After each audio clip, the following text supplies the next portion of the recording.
안녕하세요. 커피앤톡입니다. 오늘도 찾아와 주셔서 감사드리고 사연을 들어보도록 하겠습니다. 안녕하세요. 결혼 생활 속에서 다양한 어려움을 겪은 30대 후반 여성인데요. 물론 더 다양한 어려움을 겪고 계시는 분들도 계실 텐데요. 제 이야기가 이 채널의 주제와 잘 어울릴 것 같아서 이렇게 이야기를 보내게 되었어요. 어릴 적에 제 부모님께서 너무 예쁘게 이야기해 주셔서 결혼이란 것이 행복한 모습만으로 구성되어 있다고만 생각했었는데 주변 환경과 우리의 태도에 따라 얼마나 영향을 받는지를 이 기회에 깨닫게 된 어느 날의 이야기를 시작하겠습니다. 제 남편은 결혼 전에 일본어 과외를 받았다고 했어요.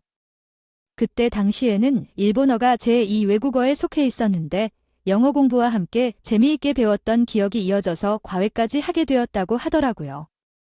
그런데 인연이라는 것이 참 놀랍더라고요. 일본어 과외 선생님으로 왔던 분이 제 남편의 새엄마가 되었고 또 제 시어머니가 되었어요. 남편 과외를 하러 시댁에 왔다 갔다 하면서 과외 관련 상담도 나누는 중에 일본어 과외 선생님이 시아버지와 마음이 맞아서 시아버지랑 연인이 됐어요. 시아버지가 23살 어리다고 해서 남편이 30이라는 나이가 되었어도 당시 아버지의 나이는 53살로 젊어 보였어요. 남편의 가정에도 특별한 사정이 있었죠.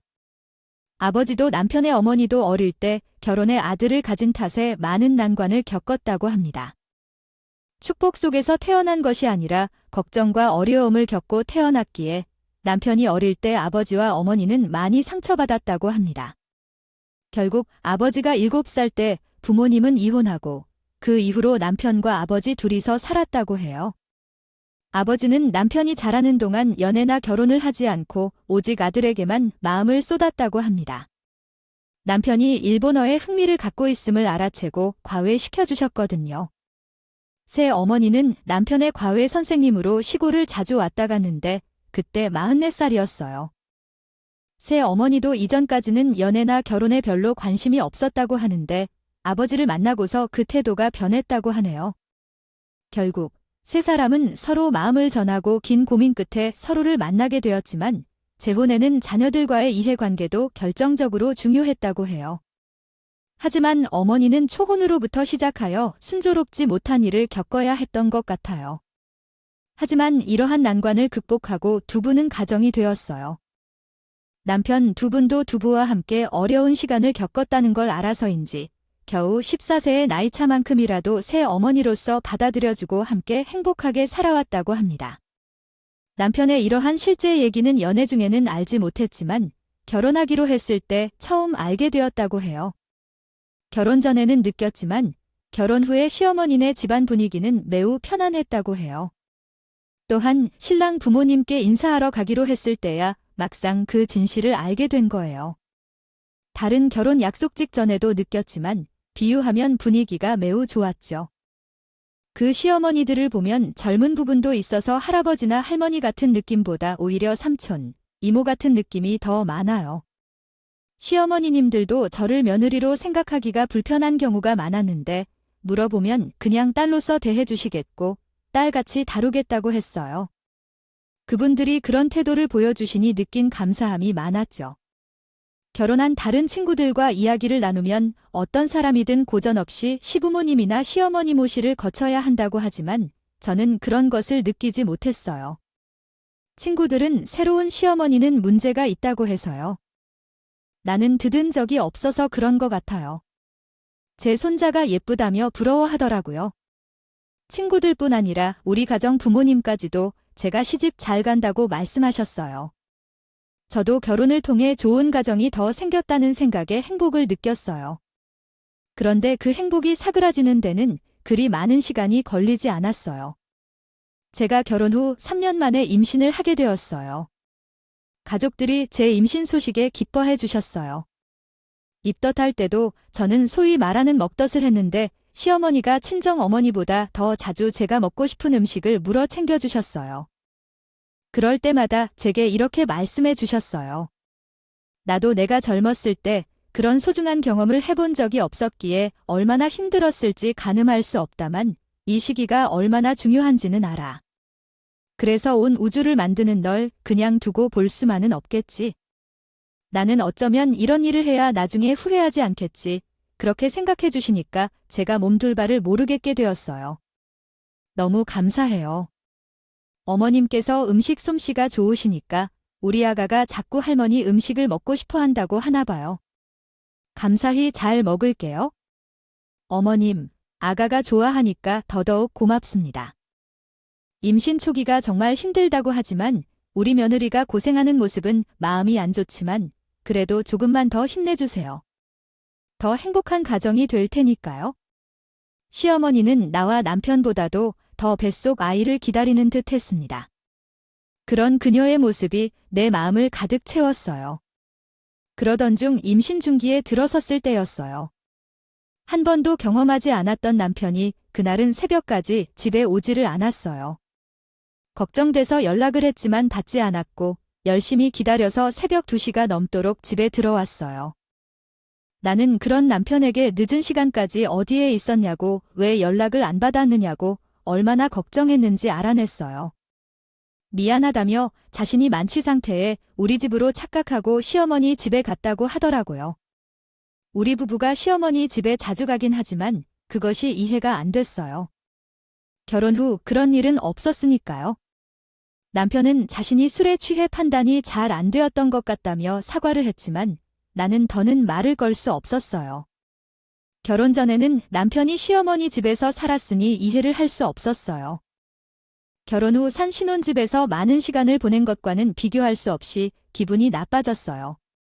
남편이 술에 취했을 때 그렇게 되기도 하는 거라 생각했는데 앞으로 그 정도로 술을 마시지 말라고 당부하고 늦게까지 오지 않으면 다음번엔 가만두지 않을 거라 했어요. 일을 마지막으로 마무리했다고 생각했어요.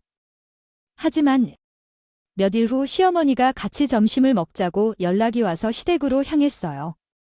시어머니는 진정성 찬으로 상을 차려주셨어요. 식사를 마치고 거실로 자리를 옮겨 과일을 먹으며 이야기를 나누는데 시어머니께서 한참을 머뭇거리시더니 남편이 만취했던 그날의 이야기를 꺼내더라고요. 처음에는 그 이야기를 꺼내셨을 때 우리 부부가 그 일로 다쳤을까봐 걱정되셨나 보다고 생각했어요. 그런데 시어머니가 조심스럽게 이야기를 꺼낸 이유는 바로 있었습니다. 시어머니가 들려준 이야기는 이해하기 어려운 이상한 이야기였어요. 남편이 시댁에 들어왔을 때 술에 좀 취하긴 했지만 만취까지는 아닌 것처럼 보였고 샤워를 한 채 들어왔다는 거예요. 저는 무슨 말도 안 되는 말씀이냐고 조금 격양된 목소리로 시어머니에게 물었고 그러자 시어머니는 진정하고 자신의 이야기를 들어보라며 말씀을 이어갔어요. 어머니, 그게 무슨 말씀이세요? 분명 제게는 만취해서 시댁을 신혼집으로 착각했다고 했어요. 그래서 더 일찍 들어올 수도 있었는데 늦은 거라고 했다고요. 샤워를 혹시 시댁에서 하고 나온 뒤에 어머님과 마주친 건 아니에요. 그게 아니라면 달리 설명할 방법이 없잖아요. 내가 이런 말을 하는 게 아직까지도 맞는 건가 싶기는 하지만 알고도 숨길 수 없는 것 아니겠니? 그러니 진정하고 내 이야기를 들어보렴. 분명 현관이 열리는 소리가 들려서요. 아들이 집에 들어오기 시작했는데 머리끝이 조금 젖어 있고 얼굴은 마치 목욕탕에서 온 듯이 밝았다. 그렇다고 하여 그것이 진짜 이유였다고 얼굴하는 것 같아서 이야기했어요. 그러나 남편이 집에 왔을 때 술 냄새가 날 정도로 옷도 바뀐 것 같은데 물론 내가 오해하고 있다면 죄송할 일이지만 믿을 만한 상황은 아니었다. 그냥 그대로 두는 것보다는 알아보는 게 좋지 않을까 생각해요. 그리고 목욕탕이나 찜질방에 다녀왔다면 아이한테도 사실을 이야기했을 거예요. 그렇다면 새벽에 다른 곳을 다녀온 것이 어디인지 의문스러워서 이야기하고 싶어졌어요. 현재의 당신에게 맞는 이야기인지는 확신하지 못하지만 고민 끝에 오늘 이야기해줬어요. 그럼 뭘 해야 할까요? 어머니, 어떻게 해야 할지 막막해요. 울지 마세요. 제가 이 말을 통해 알게 된 것도 그래서 분명 책임을 져야겠죠. 임신하면 조심해야 해서 너도 조심해야 해요. 그래서 아들의 후속 조사를 좀 해볼게요. 너무 섣부르게 행동하지 말길 바래요. 좀 기다려주세요. 그러한 증거가 아직 없으니 아들에게 말하지 마십시오. 그날 집으로 돌아오면서 제가 착잡하고 답답한 마음이었고 임신 중이었던 상태였으니 예민해졌습니다. 증거가 없지만 시어머니의 말처럼 심증이 있었던 상황이어서 정말 힘들었습니다. 그 이후로 남편이 집에 오기만을 기다렸으나 그 일이 있고 나서는 남편의 모습을 보기도 싫었고 보지 못하면 불안했습니다. 마음이 피곤해진 것 같았고 남편에게 짜증을 많이 내게 되었습니다. 남편도 예민한 가보다 이해해줬지만 계속해서 있으면 서서히 싫어했나 봅니다. 그래서 싸움이 많았고 남편이 더욱 더 격해진 마음이었습니다. 그리고 임신 9개월 때 출산하게 되었는데 다행히 아이가 크고 인큐베이터에 있을 필요가 없었습니다. 가족들이 산후조리원에서 함께 보낼 수 있도록 해줬으나 남편의 외도 의심에 대해 해결된 것은 하나도 없었고 남편과의 사이도 많이 멀어진 상태였던 터라 요리사로부터 후유증을 받아서 돌아왔어요. 남편이 더 자유롭게 다른 여자를 만나지 않을까 하는 불안감 때문에 참을 수가 없었던 거예요. 그렇게 임신과 출산, 육아 동안 남편의 수상한 행동으로 인해 감정을 소비하여 결국 산후우울증과 유사한 증상을 겪게 되었어요. 출산 전과는 다르다고 느낀 시어머니의 도움으로 조금씩 괜찮아졌지만 완전히 회복되진 않았어요. 부부싸움이 잦아지고 대화도 줄어 남편은 아이가 태어나고 난 뒤 책임감 때문인지 외도를 본격적으로 시작한 건지 알 수 없었지만 바쁘게 일하고 집에 늦게 들어오게 되었어요. 남편과 대화를 나누며 이해하고 싶었지만 마음처럼 되지 않았어요. 시어머니가 육아를 많이 도와주고 혼자만의 시간을 갖게 해줘도 마음 한편의 공허함은 어떻게 할 수 없는 게 힘들었어요. 스트레스도 정말 많이 받았어요. 그런데 그런 복잡한 심경을 참고 애써 외면하려고 하면서 꽤 긴 시간을 지내다 보니 어느 순간 몸으로 나타나더군요. 출산한 지 5개월 만에 유방암에 걸리게 되었습니다. 실은 모유양이 늘지 않아 한 달 만에 단유를 하게 되었거든요. 그때까지는 충분히 그럴 수 있다는 말에 걱정은 하지 않았어요. 그런데 아이가 태어난 지 100일쯤 지났을 때부터 가슴에 통증도 생기고 겨드랑이 쪽에 뻐근한 느낌이 자주 들더라고요. 시간이 지나면 괜찮아지겠지라고 생각하고 지냈는데 가슴에 불편함이 시간이 지날수록 커지더라고요. 유선염 정도일 줄 알았는데 유방암이라는 청천벽력 같은 진단을 받게 되었어요. 정말 하늘이 무심하게 느껴졌고 제 이막의 인생에는 행운은 없나 보다 하는 우울한 생각만 들 때건요. 그런데 제가 유방암이라는 소식을 알린 뒤부터 시어머니가 정말 전적으로 저를 도와줬어요. 친정엄마는 워낙 연로하시기도 했고 지방에서 지내셔서 제가 사는 곳까지 오시기에는 힘든 상황이었거든요. 그런데 그걸 다 이해해주고 자신이 직접 나서서 손주 육아며 암투병을 하는 저까지 정성껏 보살펴주신 게 바로 시어머니였습니다. 그때부터 정말 시어머니에게 많은 의지를 하게 되었어요. 제가 병원에 갈 때도 아이 접종을 가야 할 때도 전부 동행해 주셨고 아이 이유식까지 손수 만들고 또 유방암에 좋은 음식까지 챙겨서 제 식단까지 꼼꼼히 살펴주셨어요. 시어머니께서도 저기까지 신경 쓰시느라 많이 힘드셨을 텐데 언제나 힘이 되어줄 수 있다는 것이 즐겁다며 자신은 괜찮다고 말씀을 하셨고 저에게도 하나뿐인 며느리와 손녀를 데리고 여행이나 다니며 지내고 싶으시다며 금방 좋아질 테니 나으면 꼭 자신과 여행 동반자가 되어주라는 말씀도 자주 하셨어요. 정말 저는 시어머니 덕에 힘내서 치료도 받고 나쁜 마음 안 먹으려고 노력했던 것 같아요. 그중 시어머니가 했던 말이 제 가슴에 딱 꽂혔는데 자식 없는 자신에게는 제가 그저 딸이라면서 날이 아픈데 어떤 엄마가 손 놓고 있을 수 있겠냐며 자기가 사돈을 대신해 저를 챙겨줄 수 있다는 것에 감사함을 느낀다는 말이었어요. 이 말을 듣는데 그날 정말 온 눈물을 쏟으며 펑펑 울었네요. 남편보다 나은 것 같았어요. 제게는 시어머니가 엄마 같은 존재였고 또 천사였어요. 제가 유방암 진단을 받은 후부터는 남편은 바쁘다는 핑계로 회식이며 워크숍이며 빠지지 않고 나가고 심지어 주말에도 나가서 일했어요. 제가 수술을 받는 날까지도 남편은 일을 나갔죠. 그렇다고 남편이 병원에 아예 안 가본 것은 아니에요. 바쁘다며 오래 있어주진 못했지만요. 수술은 잘 받고 퇴원을 하고도 완치 판정을 받기까지는 계속 관리를 해줘야 한다고 했어요.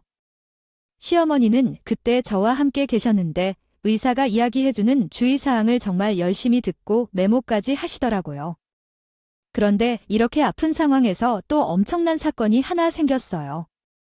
그 사건을 제게 알려준 사람 역시 시어머니였죠. 시어머니가 연락을 하셨는데 남편이 시아버지와 나누는 대화를 들었다며 이야기에 운이 뗐어요. 남편과 시아버지가 나눈 얘기를 들었다며 말이야. 남편이 성과금을 받았나 봐. 그런데 이해가 가지 않지만 그 돈을 몰래 숨겨놨다는 거야? 그 전에 바람피는 증거는 못 잡았었잖니? 그래서 흐지부지 됐었는데 이번에도 역시 수상해서 말이야. 성과금이요? 남편이 제게는 그런 말이 없었어요.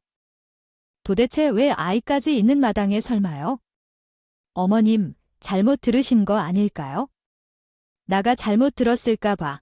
나도 몇 번이나 녹음한 걸 들어보고 연락한 거라고 해. 나가 녹음한 파일을 보내줄게. 너가 직접 들어보세요. 시어머니가 이런 대화를 로그했다. 하지만 제가 처음에는 믿지 못했다. 시어머니는 나에게 그 녹음 파일을 보내줬다. 나는 너무 당황했다. 그 녹음 파일을 들었을 때 성과금은 숨겨야 한다는 말이 들렸다. 시어머니는 나에게 남편을 조사해 보라고 했다. 그리고 이상한 행동들을 발견했다. 처음으로 남편이 회사가 끝나면 바로 집으로 오지 않고 다른 곳으로 가는 것이었다.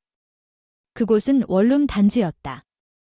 두 번째로 남편이 집 앞에서 차 안에서 오랫동안 있는 것이었다. 핸드폰을 보고 있거나 통화를 하고 있었다. 이런 남편의 이상한 행동으로 시어머니는 의심을 키웠다. 어쨌든 시어머니는 내 남편을 좀 더 조사하기로 했다. 차에서 무언가를 했다고 해요. 시어머니가 보기에는 가끔 밝게 웃는 모습까지 보인대요. 그리고 시어머니는 아빠가 말한 일정과는 전혀 다른 곳에 있는 모습까지 남편의 후속 조사를 하며 알려줬대요. 그렇게 증거로 뒷받침되는 시어머니의 이야기에 나는 점점 시어머니를 믿게 됐어요. 그 말을 듣는데 남편이 나한테 뭐가 있을지 생각도 했어요. 마음속에서는 남편에게 곧바로 진실을 말하라고 물었지만 할 수가 없었어요. 시어머니의 말이 그럴 만큼 강력했기 때문이죠. 지금 마음속에서는 도대체 뭘 꿈꾸는 거냐며 진실을 말하라고 따져물고 싶어요. 언제까지 참아야 할까요? 어머님도 알잖아요. 임신할 때부터 얼마나 힘들었는지요. 내 마음을 이해해요. 그래도 아직은 안 돼. 그런 얘기하는 건 타당치 않아요. 하지만 만일 이혼이라도 생기면 증거가 있어야 한다고 하네요. 변호사 친구가 말해준 거야. 증거 없이는 소송을 제대로 진행할 수 없대요. 내가 남편과 상황을 얘기하면 남편은 증거를 숨길 수도 있거나 버려버릴지도 몰라요. 그럼 내가 힘들게 모은 증거도 헛될 거예요. 그래서 지금 내가 남편과 얘기해도 아직 참아야 해. 이해했나요? 옛날 이야기라면 어머님 말씀에 그럴 사람이 아니라는 얘기도 했을 텐데 현재는 사실 남편의 속을 정말 모르겠어요. 아이가 아직 어린데 저는 도대체 어떻게 해야 하는 게 맞는지 매일 혼란스러운 기분이에요. 어머님, 이게 맞는 거겠죠? 아니라고 하기는 아니지만 아이 때문이라도 굳게 마음을 먹어야 해요. 우리 엄마니까 제가 있으니까 걱정 마세요. 제가 끝까지 당신 편에 서서 도와줄 거니까요. 그러니까 잘 참아보시죠. 일단 중요한 건 증거를 많이 모아두는 거예요. 그래야 당신 말에 힘을 실을 수 있어요. 시어머니의 말을 듣고 나니 충분히 이해되는 이야기였어요. 그래서 나중을 위해 어려운 상황을 이겨내야 하는데요. 혹시 남편이 행동이 수상하다면 가만히 있을 수는 없죠. 더불어 제 마음을 이해해 주시고 도와주시는 시어머니를 허망하게 만들 수는 없어요. 그래서 시어머니의 말에 따라 남편에게는 전혀 알리지 않았죠. 그랬더니 어느 날 남편이 갑자기 몸에 좋은 흑염소를 사왔다며 흑염소 집을 챙기기 시작했어요. 남편의 의도를 알 수는 없지만 아이를 키우느라 힘든 저를 위해서 그랬던 것 같아요. 그럴 때 딸이 보고 싶으니까 반찬 몇 가지를 챙기라는 거요. 연락도 없이 우리 집에 시어머니가 찾아왔어요. 시아버지에게 들었던 것 같더라고요. 남편이 흑염소가 든 집에 다녀왔다는 것을 이미 알고 계셨습니다. 시어머니가 냉장고에 반찬을 넣는 동안 저는 식탁에 남편이 다려온 흑염소 즙을 시어머니에게 드시라고 컵에 따라 드렸습니다. 그 후 제 것을 챙기고 있을 때 마침 아이가 잠에서 깨어 아이 방으로 바로 향했어요. 아이를 달래고 나서 다시 흑염소 즙을 마시려고 했는데 그 순간 시어머니가 미친 듯이 다가와 무작정 내 얼굴을 치며 컵을 던졌고 격분하여 제 뺨까지 치셨습니다. 절대 먹으면 안 돼. 너 정말 미쳤니? 라며 고함치셨어요. 어머님, 갑자기 왜 그러시는 거예요? 왜 이렇게까지 남편이 갑자기 몸에 좋은 걸 챙겨주겠니? 라고 물었더니 너는 의심도 없니? 여기에 뭐가 들었을지 알고 마시냔 말이야. 남편이 챙겨준 의도는 잘 모르겠지만 그래도 아이 엄마인들 나쁜 의도야 있겠어요. 넌 정말 순진하고 멍청한 거니? 라며 덤비시며 말했습니다. 남편이 이런 걸 사올 사람이야. 이런 상황일수록 사소한 것도 의심해 볼 필요가 있는데 어쩜 이렇게 아니래? 나 없으면 어쩔 뻔했어? 내가 몸을 잘 살펴야지. 내가 이렇게 물심양면 도와주긴 해도 내가 안 보고 있는 데선 도와줄 수 없잖냐 라며 계속해서 날비리친 시어머니의 모습을 보면서 내가 생각하기엔 내 남편이 이상한 곳에 가서 사가지고 온 게 아닐까 싶다 라고 말했습니다. 그래서 갑자기 당신에게 이런 것을 줄 리가 없잖아요. 사실은 오늘 일부러 반찬을 가져와서 핑계를 내고 그 흑염소즙을 확인하고 싶었어요. 그래서 고생을 하고 있는데 왜 그러세요? 제 아내에게 무슨 말을 하고 있습니까? 그게 다 무슨 소리예요? 이런 말씀을 엄마에게 하고 계십니까? 엄마는 남편이 없다고 생각하고 제 방으로 들어와서 말을 했어요. 그런데 남편이 화장실에서 나와서 그 이야기를 듣고 말했어요. 그래서 남편과 엄마와 저가 만나게 되었고 진실이 밝혀졌어요. 엄마는 쓸쓸하게 둘러대며 거짓말을 했지만 남편은 인상을 차츰 냈어요. 엄마의 행동에는 뭔가 잘못된 것 같았고 나는 모든 일을 남편에게 이야기했어요. 그래서 남편은 충격을 받았고 오랫동안 의심을 했던 것이 사실임을 깨달았어요. 당신의 꿈이 도대체 무엇인가요? 바쁘다고 해서 원룸 단지에 가는 것은 무슨 의미인가요? 그리고 성과금을 받았다고 하는데 왜 당신에게 숨기는 건가요? 정말 누군가와 바람을 피우는 건가요? 다른 여성과 함께 집을 꾸미는 건가요? 두 집을 살림하는 것이 무엇이라는 말인가요? 바람 부는 말은 그저 말도 안 되는 얘기예요. 이런 식으로 어떻게 날 생각했던 건가요? 다 오해를 할 필요가 있어요. 어머님에게서 알게 해주셨다고 말하고 그 대답하기 전에 어머님에게 먼저 이야기를 해보세요. 모든 것을 말씀해야 해요. 나는 단지 어머님에게 들은 얘기를 며느리에게 전달한 것뿐이에요. 내가 숨기지 않았어도 이런 상황이 되지 않을 것이에요. 그러니 나를 원망하지는 마세요. 어쨌든 넌 오랜 시간 동안 잘 못하던 일을 다 내가 대신 해줬잖아요. 어머님에게 들은 얘기를 어떻게 전달했길래 아내가 바람 피우는지 물을 수 있는 건가요? 당신이 우리 부부의 관계를 망치려는 의도가 뭔가요? 언제부터 아내에게 이런 말을 하게 됐죠? 시어머니는 바쁜 남편을 대신해서 나를 챙겨주고 그 모습을 방어로 삼아 남편에게 큰 소리를 쳤어요. 그 모습은 정말 증오스러웠어요. 남편은 그런 시어머니의 태도를 참지 못하고 분노를 느끼며 시어머니의 목을 잡고 공격을 했어요. 무서워서 큰일이 일어날까 봐요. 급하게 아버지에게 연락드렸고 아버지는 급히 우리 집으로 와서 그 상황을 진정시켜 주셨어요.